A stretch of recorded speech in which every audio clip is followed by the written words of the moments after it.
We are Ben, Jamie, Barry and Mike, the guys at the heart of sorted food.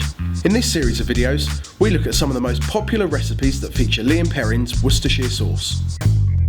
This really is a winter warmer with some amazing flavour combinations. Mixing up pork, sweet onions, apple and Lea Perrins, it can't get much more delicious than this.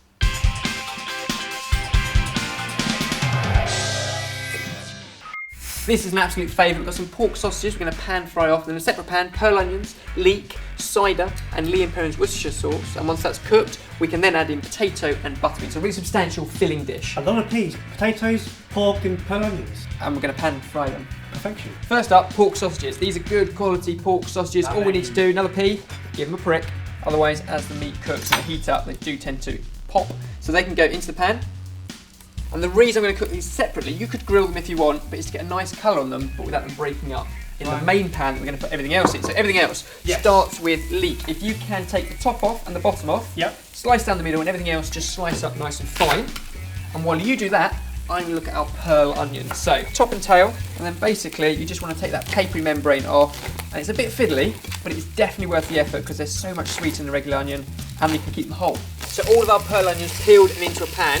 You can do them in the same pan in and around the sausages, but I find you tend to break up the sausages, it all gets a bit mucky, so 2 pans I think is easier. All of that leek can go into the same pan. And now for the smoky part, and that comes from just 2 rashers of bacon. So if you can dice all that up. That smell was incredible. It sounds weird, but it's kind of a cosy smell. I think it's a cosy smell and a cosy sound. There's something about sizzling sausages that is just, it is like sat by a fire kind of thing, whether you're outside the campfire, inside just snuggled up, really warm. While you finish off the bacon, I'm going to go 1 clove of garlic, very simply crushed. I don't like to put this in too early because I want a really hot pan to get some caramelisation on the pearl onions. Bacon can go with the leek and the garlic in as well. As soon as that bacon just about cooked, we can go in with 2 ingredients, vinegar and brown sugar. So the 2 counterbalance each other, but both so good in here. The vinegar, step back, you get it right up your nose otherwise, and then the sugar.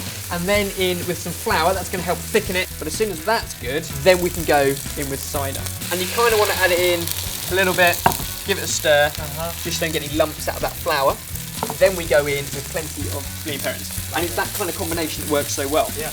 Give that a mix up, and then basically, last few ingredients. If you can half fill that with hot water from the kettle, and I'm going to add in chicken stock cube, just crumble that in. You're looking for about 250 ml to add to that, and it will feel like it's too much liquid at this stage, but don't forget it's got the flour in there, and we're about to put in loads of potatoes, and that kind of soaks up a lot of it as well. Last few things, herbs. We've got some thyme going in whole, and 2 bay leaves.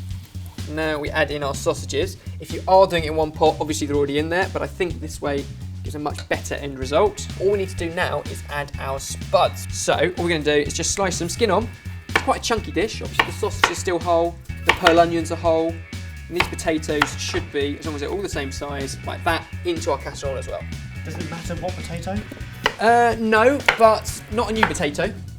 And if you are using old potatoes, then obviously they need to be scrubbed, so there's no mud or dirt on them because you're leaving the skin on. But that skin is extra flavour, extra fibre, and when it's cooked, extra texture as well. 1 last stir, and then leave that to simmer gently for about 30 or 40 minutes until those potatoes are just cooked. You need to keep checking them, depending on how thick you cut them, somewhere between 30 and 40 minutes. Now it's all cooked through. We've added in the butter beans the last few minutes. They just need heating through because they're already cooked essentially. You can take it to the table just like that, or transfer the whole thing to a nice presentational dish. And there we go. This is delicious. It's sweet, it's savoury, it's very, very warming. It's our sausage casserole with a splash of Lea Perrins sorted.